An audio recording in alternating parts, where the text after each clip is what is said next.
This is Dolan ETV, ladies and gentlemen. Welcome back to another edition of Edmonton Oilers discussion here on the holiday Monday of May long weekend. Ooh, how glorious it is to be sitting at home and enjoying the weekend, that is for sure. That said, yesterday I kind of let that Yes Pugliarvi trade rumor news ride. Didn't want to flood you. I wanted you to be able to catch up with that and discuss that with me. So, today I think we'll talk about the other news from yesterday, the other kind of mailbag situation that Mark Spector's doing weekly or bi-weekly or whatever it is now for Sportsnet on the Oilers. And there was a little bit of a good gem out there. Right now, the Oilers mailbag title was, "What does future hold for defenseman Kris Russell?" And as you can see, my title's kind of "What's next for Kris Russell?" Kind of taking the same idea there. Just don't want to copy word for word if you understand where I'm going with that. So you had a couple of tweets in about Kris Russell. The first one cracking the playoffs roster in terms of playing in the actual games. And this is what he kind of replied to a guy who said he doesn't see Kris Russell getting into playoff action. Well, Jay, there seems to be a lot of interest in defenseman Kris Russell, whose $4 million salary and repelling nature to the fancy stats that make him quite a popular topic in this week's mailbag. This is what we know for sure. It doesn't matter what his name is. $4 million is too much to pay a third-paying defenseman or pairing. I can't talk this morning. And with younger defensemen on the way up, it begs our next question. And the next question is, do you believe the Oilers will be able to move Kris Russell with an uncertain cap? Will Benning be retained or traded?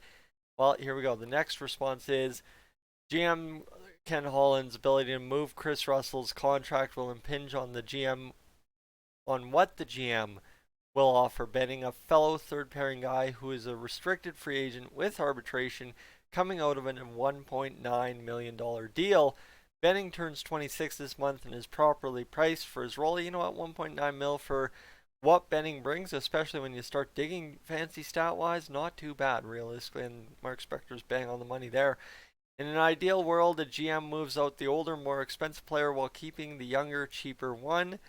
There's not much sense in letting Benning walk, but between he and Russell, it's fair to say that one is likely to move to make room for a youngster like Caleb Jones or eventually Evan Bouchard, which you can kind of tell if you follow along with Oilers media and musings at all this week. It seems like plan is to try and get him back into Bakersfield next year, so that makes the right hand side, which would be Benning, less likely to be gone, and Kris Russell more likely to be gone. And now the other side too is the third follow-up question is, do you think the Oilers will buy out a contract at season end, Neal or Russell? If Russell, would they re-sign him for less money, which they can't technically do?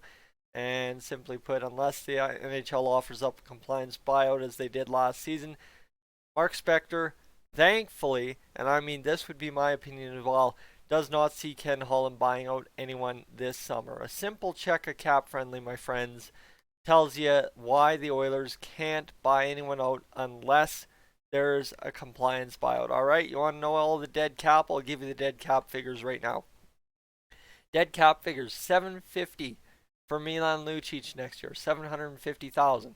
Then you've got 1.333 million for Benoit Pouliot. Yeah, we're still paying that guy. And then you've got 2.5 million for Andre Sekera, which hate it or love it, however you would. I love it that we bought him out. I hate it to a degree that we have 2.5 million in dead cap in him.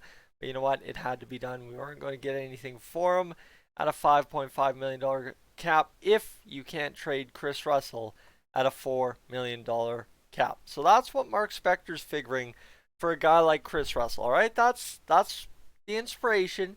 Now let's talk my opinion. My idea here is simply what's next for Kris Russell is uncharted territory, right? Kris Russell's a guy who has kind of been through this before in terms of his career going down, right? He had to sign that deal with the Oilers, the $1 million deal, before he got the $4 million deal.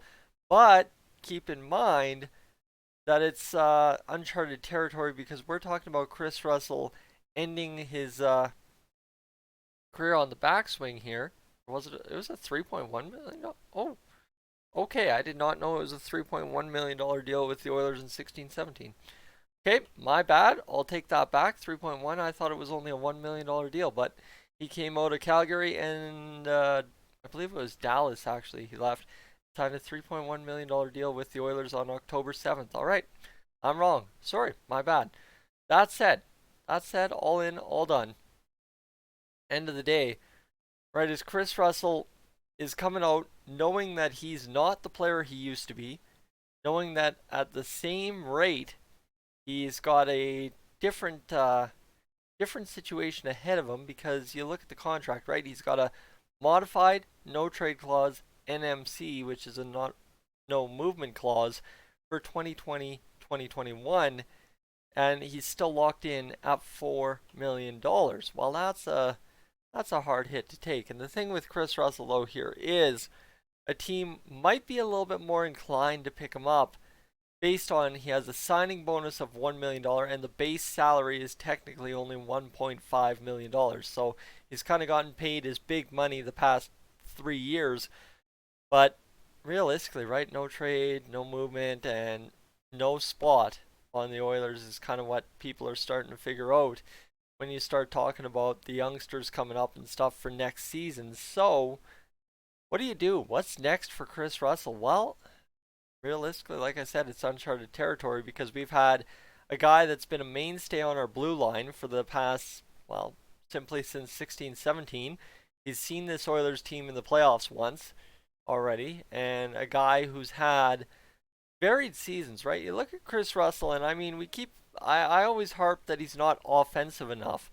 But you look at Kris Russell's point totals as an Edmonton Oiler: 13 plus 21 plus 16 plus 9. That's 59 points out of the back end, which 59 out of an Oilers back end player for the amount of games he's played. 68 plus, let's just go this, 68 plus 78 plus 72 plus 55, 273 games, right? Divide that by 273, that's a .21 points per game average, which times 82 games, you're sitting right pretty at a total of 17, 18 points a season. And for a third pairing guy, that's not too bad. Problem is, he's had 9 points in 55 games this season. And Kris Russell, well, you know what, did suffer an injury this year as well, and kind of lost his spot there to Caleb Jones, right? That's kind of the reality of the situation, especially now that we're trying to fit in Mike Green, Matt Benning as well, and William Lagesson into the equation at times too. And the other side, you kind of look at it, right? The emergence of Ethan Bear, that knocked him off the pair with Darnell Nurse, and there's a lot of questions surrounding Kris Russell, and I think realistically, the Oilers' best option is to trade him. Quite honestly, that's the only good option. The next best option is seriously just keep him, and if you can demote him to the minors, demote him to the minors. But that's again dead cap, and we hate that. But worst case scenario, ladies and gentlemen, Mark Spector said it best in the mailbag, and that's why I started off with it. Worst case scenario with Kris Russell, unless you have a compliance buyout to use, you can not afford to buy out Kris Russell. It just does not make sense because you're splitting that out. Let me just go get the cap friendly terms here. If you buy out the contract, all right, if you buy out the contract, what's going to be is cap hit for the Oilers in the 2021 season is going to be $3 million. So why, right? You're saving a whole cool $1 million just to spend $500,000 in 21-22, right? So buy out that contract. It doesn't really make that good of sense. That's a tough go, right? So buyout doesn't make sense. You have to trade him, but man, what are you going to trade Kris Russell for, right? It's a good option to trade Kris Russell, but what do you trade Kris Russell for? Maybe that's where I'll leave it. Is what's next for Kris Russell? Trade, minors. What do you do? Let me know in the comments section below. But in this whole idea, right, the trade is the best scenario possible because I really don't see him. If we're talking people are already not seeing him in the lineup for playoffs, then we're probably not talking seeing him in the lineup next year. Let me know in the comments section down below what you see as being next for Kris Russell, and if it is a trade, who do you see the Oilers trading Kris Russell for? Is it just a low-end prospect for cap clearance. But the problem is, who has the cap to take on $4 million Kris Russell as a third pairing defenseman, right? There is so much to be considered when you're talking what's next for a guy like Kris Russell at this point, because this is uncharted territory. Kris Russell's kind of wandered in no man's land for a full off season before, but that's because he didn't have a contract. He's got a contract this year and next year, and now he's talking probably not playing playoffs based on the public opinion and of course the roster realities, and then of course you got the Matt Benning side of things. So where do you trade Mr. Kris Russell to get something in return, but also get that cap off the books? Guys, Tyson Dolany TV, as always, I will catch you in the next one.